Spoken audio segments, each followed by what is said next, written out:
there's a lot of smoke and mirrors out there. There's a lot of Houdinis out there. There's some big name shops that I'm not going to name, even though I want to, that are smoke and mirrors. That by the time you get in there and you give them your money, you realize, oh, I've been duped, I've been bamboozled, and it's too late.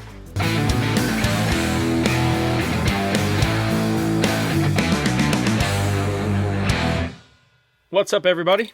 Welcome back to the Battered Mechanic Podcast. I am your host, Erik Bentley. I got a real doozy for you today. Episode 5 is going to be great. It's actually from the standpoint of a customer this time, right? So we've past episodes talked about the standpoint of and the position of a shop owner.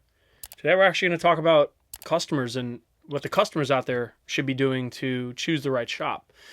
Before we dive into episode 5, I want to thank everybody for following this podcast, subscribing. We've had great reviews thus far.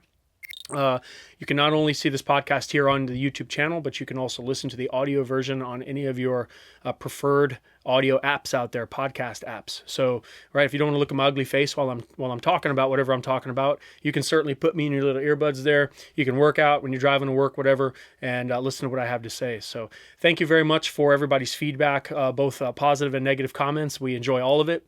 If you have anything to comment on these videos, please put it below. That's what those comments are for, and I will answer them. And if it's something good enough, I'll actually talk about it on a future episode.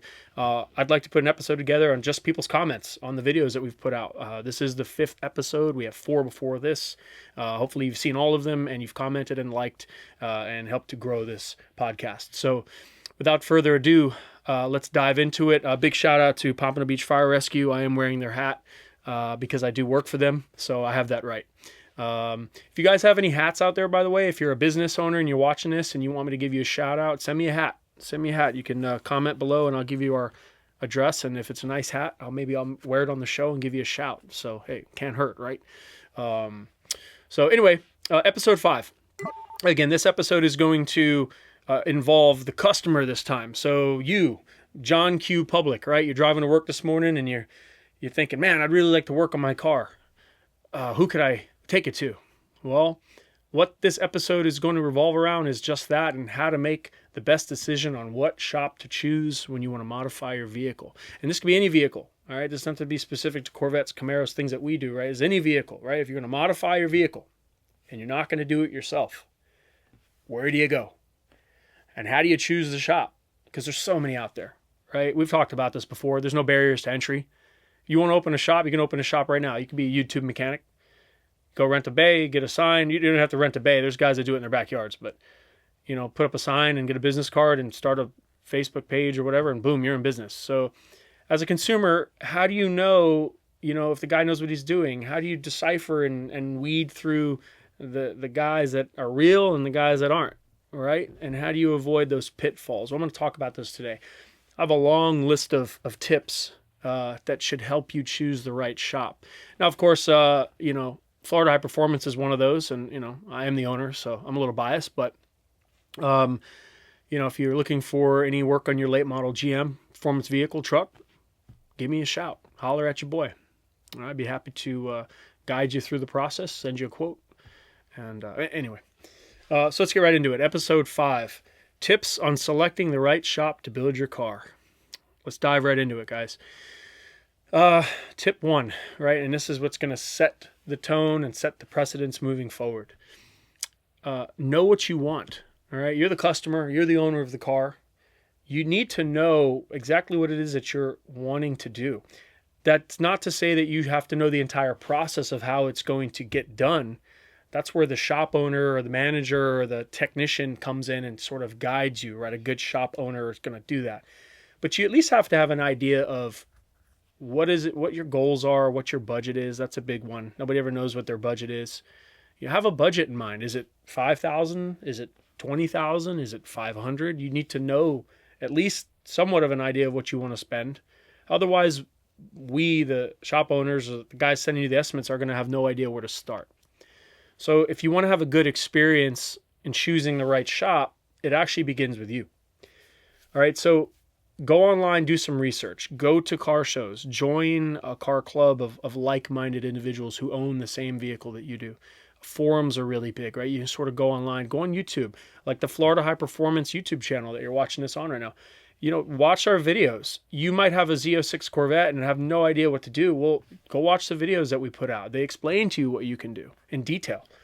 The cost, the procedure, how long it takes, the parts we use, the results, the game, right? Do some homework on your end. It's going to make my job a lot easier. It's going to make your experience a lot easier, but nobody does it. I cannot tell you how many people call me and they're like, yeah, I want to work on my Corvette. Okay. What's your power goal? I don't really know. All right. What's your budget? I don't really know. All right. Well, it's $25,000. I mean, you have to have some sort of goal and idea. Once you have that formulated, general idea, you can then go to a shop and present them with that idea. And if they're professional and they know what they're doing and they follow my tips and my tricks that I've talked about in other episodes in this podcast, then the process should be very smooth from that point on, and very fun and very exciting all the way to getting the car done and delivered and you're driving it down the road. Okay, so it starts with you. Have clear and concise goals. Those goals can change, and you may not know everything, but have an idea. All right, once you do that, first thing you're going to want to do is do some research on the company and read the reviews and see what kind of results they provide other people and what their track record is. If you go to a shop's website and they have nothing posted on their website about anything they've done, if the website is from 1990 and was created on a potato, then most likely that's how they're running their operation. Now, this isn't always the case. I realize there's some guys who are really good at what they do and they just haven't had time or the money or whatever to put into their website or their online presence. Well, that's on them. That's unfortunate. They're really missing out. We talked about this in episode 4 about setting expectations, setting the tone. That's on them. They're not doing a good job of that. So, but follow your gut. Right? If you go on a guy's website and he's got no experience or hasn't been doing this very long, or they don't have anything on social media, sort of be wary of that. I think any modern performance shop nowadays is going to have some sort of presence online. Okay, so results speak for themselves. If it's a guy that's building these cars and they're making tons of power and people are happy and they're at the track all the time or out in the street all the time and they're at events all the time and people are saying good things, that's probably a good indication that that's somebody you at least want to contact and go from there. Don't fall for smoke and mirror tactics. I talk about smoke and mirrors all the time. This is a big one in this business where you got these hairy Houdinis out there, the car business, who, they dazzle you with all this BS and, fancy marketing and fancy website and big shiny shop with the shiny floors.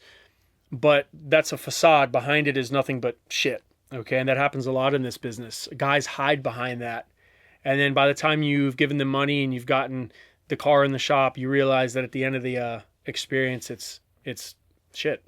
All right. So it's hard sometimes to decipher what is smoke and mirrors and what isn't. That sort of goes back to that, trust your gut and read reviews kind of thing. If the shop is super nice, but they have a, 3.5 star rating on Google, and a large majority of the people are saying, this guy sucks, he's a dick, whatever, you sort of should trust that. I'm not saying put all your eggs into that basket. Sometimes people give negative reviews, and it's unfortunate. A really good business could have 1 or 2 negative reviews that sort of stain that. But so you take it with a grain of salt. But there's a lot of smoke and mirrors out there. There's a lot of Houdinis out there. There's some big name shops that I'm not going to name, even though I want to, that are smoke and mirrors, that by the time you get in there and you give them your money, you realize, I've been duped, I've been bamboozled, and it's too late. So avoid the smoke and mirrors if you can. That all goes back to trusting your gut and reading those reviews, talking to people, things like that. Sort of plays into that. Reviews are important, but may not tell the whole story. I just touched on this. A shop might have a really good 4.8, 4.7 star reviews on Google, right? And you're scrolling through and you look at that one negative the guy says. This guy sucks. He had my car for 12 years, blah, blah, blah. Not recommended, don't take your car here. Read it, certainly think about it, but that may not tell the whole story. First of all, this is a very imperfect business. Okay, so as a consumer, right, you're watching this video or you're trying to choose the shop, just understand that just by default, this business is a pain in the ass. Building performance cars is not a perfected science at all. All right, if you've been to a NASCAR race, right, 30, 40 cars start and you got 10 at the end, why? Because half the engines didn't make it. And those are engines that are built by the best of the best engine builders and scientists and mechanics and, engineers that you could possibly, money could buy, right? It's just an inherent risk of this business. Things break, things fail, there's things that happen. So sort of keep that in mind that, you may run across a shop with some negative reviews, but that doesn't tell the whole story. Well, maybe that person's just disgruntled. Maybe they're a psychopath. Maybe they're never happy. I have customers, despite our best efforts, they're just never going to be happy. They're just unhappy people, right? They have shitty lives. They're not happy at work, or they're not happy at home, and then they're not happy with their car, and they're looking for something, and they think maybe the car is going to fix all their problems, and it doesn't. There's nothing you can do about that, right? As a shop owner. So that guy might leave a negative review, but consider maybe that person in that particular instance, and maybe that's not the expectation or the experience that you're going to have. So reviews are important, but know that there's sometimes a backstory. There's two sides of every story and then the truth, right? So just keep that in mind as a customer that's reading those reviews. Word of mouth, it's hard to beat and it carries the most value. Bottom line, guys, you go to a car show and you're standing there with your buddies, and the large majority of people there are saying good things about a particular shop. That's probably because it's a good shop. Word of mouth is super powerful. Florida High Performance relies mainly on word of mouth advertising. Yeah, we do some paid ads. Yes, we spend a lot of money on our social presence, social media, YouTube channel, things like that. Yes, of course, we're building a brand. That's a necessity. But at the end of the day, I would say 7 out of 10 clients who come through my front door or who call me were referred by somebody else. It's very powerful. You've heard, if you have a good experience, you'll tell a few people. If you have a bad experience, you're going to tell the whole world. Well, that's how powerful word of mouth is. It's real. So if people are saying good things, if you're hearing a particular shop's name over and over and over and over again, it's probably because they're good and they know what they're doing. Do your own research. Right? This person over here might have had a good experience because maybe they get along with the person or whatever the case is, but maybe you won't based off of whatever their, records are or whatever their philosophies are or the owners, whatever. So, always do your own research, but word of mouth is very powerful. Trust it. If people are saying good things about a particular shop, it's probably because it's true. I've talked about this already, but trusting your gut. If you walk into a shop and the place is a dump, it's probably because it's a dump. Right? If it walks like a duck and quacks like a duck, it's a duck, goddammit. If the guy answers the phone and he's like, yeah, what up? That's probably not a good sign. Again, not everybody is perfect, and I certainly am not. I'm human.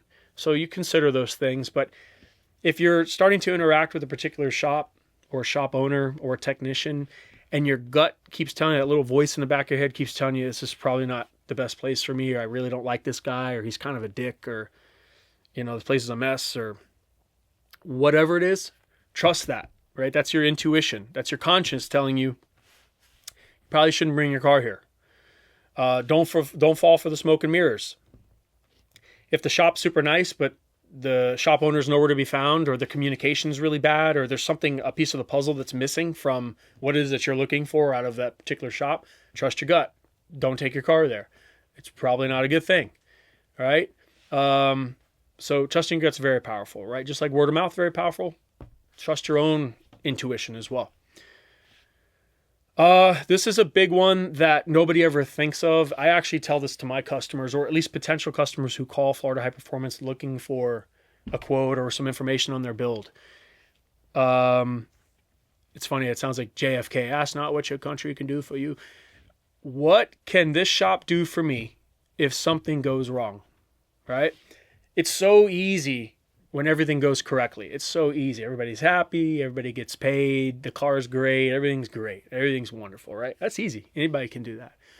What if it doesn't go like that? What if you spend a lot of money on your build and something breaks or something goes wrong or it's not meeting your expectation or whatever the case is? Can you pick up the phone and actually talk to the shop owner? Can you talk to the technician who did the work? Do you feel comfortable walking back into that facility knowing that you're going to get some sort of support? Or is that little voice in the back of your head saying, man, I really hope nothing goes wrong with my car because this guy, psycho, right? So many people focus on the positives, the positive reviews, what if everything goes right. You have to actually approach it from the other standpoint of, if something goes wrong, because it will, inevitably something will come up. Do I trust this guy enough, or this girl enough, or this business enough to actually bring the car back and have them fix it? Are they going to do that? What's their warranty like? What sort of paperwork and service agreement have we signed and agreed on? Do I feel comfortable with that? Is it all on me? These are all questions you should be asking yourself. And if you're not getting those answers, it's probably a bad sign. A legitimate business is going to have policies and procedures in place to not only protect themselves, but to protect you as well, to set standards. We talked about this in episode 4 as well, right? They should be setting the standard and the expectation so that there's no question in your mind as the consumer that this is who you want to deal with, right? So if something goes wrong, that's a big one that everybody overlooks. Guys, if you're looking for a shop, ask yourself that question. Okay, very important. Pricing is least important of all the factors. As crazy as it may sound and as loopy as it may seem, pricing should be one of the least important factors when you're choosing a shop. Yes, it's important. Yes, you have to consider your budget, but this is a luxury, guys. Okay, the performance, the aftermarket business that we're all in here, that you want to be a part of, it's a need, not a want. Do not price shop. Okay, we're not going to Publix, our local grocery store here, shopping for the cheapest can of corn, okay, to make our, quesadillas later on. This is very important stuff. It's very expensive. Your car is expensive. This is a big investment, right? Do not shop based off price. That's a huge mistake that consumers make. They're looking for the cheapest guy in town. I got a sign that's over my door when you walk into the shop. It says cheap, fast, and good. Right? Cheap, fast, and good. You can only have 2 of those things, people. You cannot have all 3 of those things. Right? If it's cheap and fast, it's not going to be good. If it's good and cheap, it's not going to be fast. Right?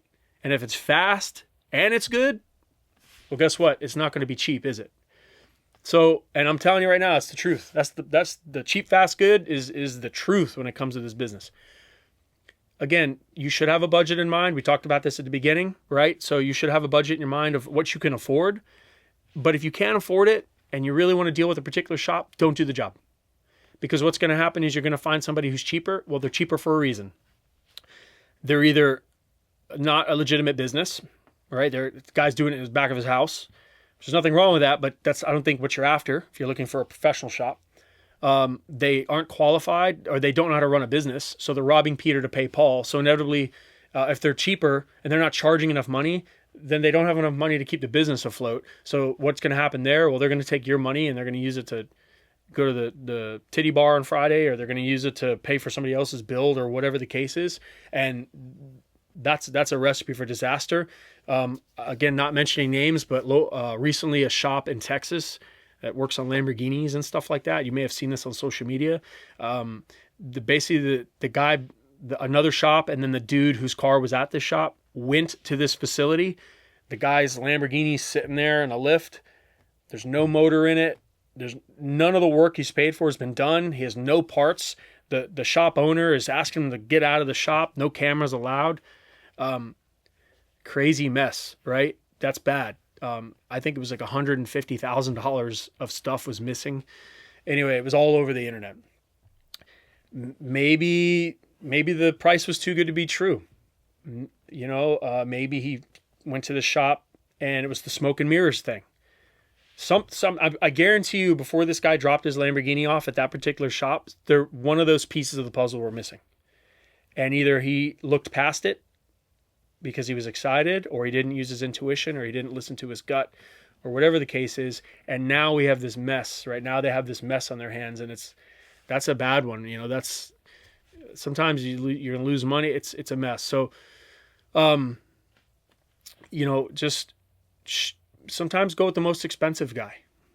You know what I mean? We're not cheap either, but you get what you pay for.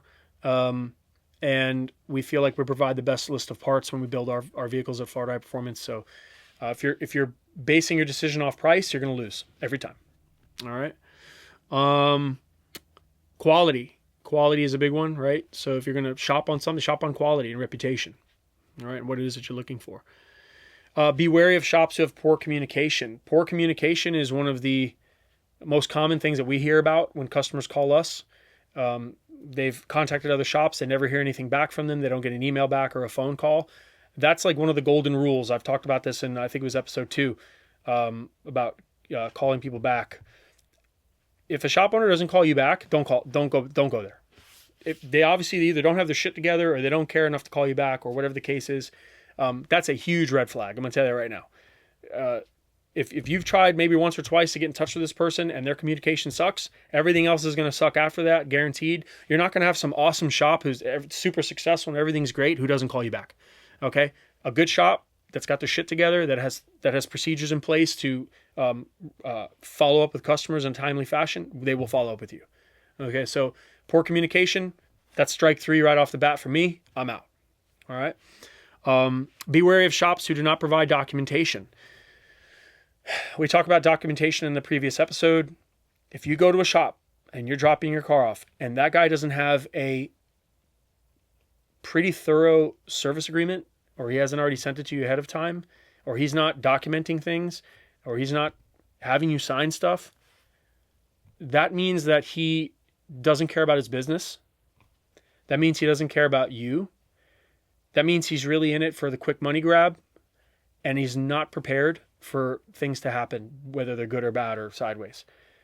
That's a lack of preparation on his part as a shop owner. That's a major red flag. Any legitimate automotive shop, whether it's an aftermarket performance shop or a service shop, will have some sort of a service agreement. Everything will be in writing up front. They will provide you an estimate if possible. Or at least their labor rate. That will all be agreed upon long before that car gets dropped off. This is a standard procedure in this business. If that's not occurring when you're either talking about dropping your car off or dropping your car off, that's a huge red flag. Shame on you if you drop your car off, because I'm going to tell you right now, something's going to happen and it's going to be an absolute disaster afterwards. So be wary of shops, A, who don't communicate very well, and B, don't provide any sort of documentation to cover your ass and their ass. That's a huge one. Last but not least, and this is a saying really in life in general, if it's too good to be true, it probably is. If the price is right and the place is right and everything is great and nothing is bad and everything is just everything, the guy's either bullshitting you, looking to try to get your money and that quick money grab, like I said before, or he's giving you unrealistic expectations. I don't care how good you are. I don't care how long you've been doing this. I'm here to tell you, shit's going to go wrong. Anybody that owns a performance car out there, me included, I know Jared and some of the other guys that I roll with, we're working little bugs out in our cars. Like, that's just part of the business. I don't care who builds it, who does it. Like, you're going to have things pop up. If this guy is selling you a bill of goods in this dream that's so unrealistic that it just, something doesn't sound right, it's because it is. It's either, like I said, he's full of shit, doesn't know what he's talking about, or he's just trying to get your money and get you in the door, and then he's going to tie your job up and he's never going to see you again. Or you're never going to see your car again. It becomes a big mess. So this all sort of goes back to trusting your gut. Guys, trust your gut. Set expectations with the shop owner. They should do the same thing in return. If you follow these steps that I just outlined, as basic as they may seem, they're often overlooked because people are clouded. Their judgment is clouded by excitement. They really want to get the car done and they look past these things. Don't do that. Okay. You're going to do yourself a disservice. You're going to get screwed. Excuse me. And then you're going to be that guy on Google giving the 1-star review, which really sucks. It's going to ruin your taste for the aftermarket stuff that we do. It's going to ruin your experience. You're never going to want to do this again. You're going to tell everybody how bad it was and how much it sucks. And you're going to be that guy walking around at a car show that's just, cursing everybody and it's just got your head down between your legs. So follow these steps, consumers. Okay, this one's for you today. And I think you'll be just fine. Guys, if you found any value in the content that I've provided today, please comment below. Make sure you like and make sure you subscribe to this YouTube channel. I'm making this podcast on my own dime, on my own time.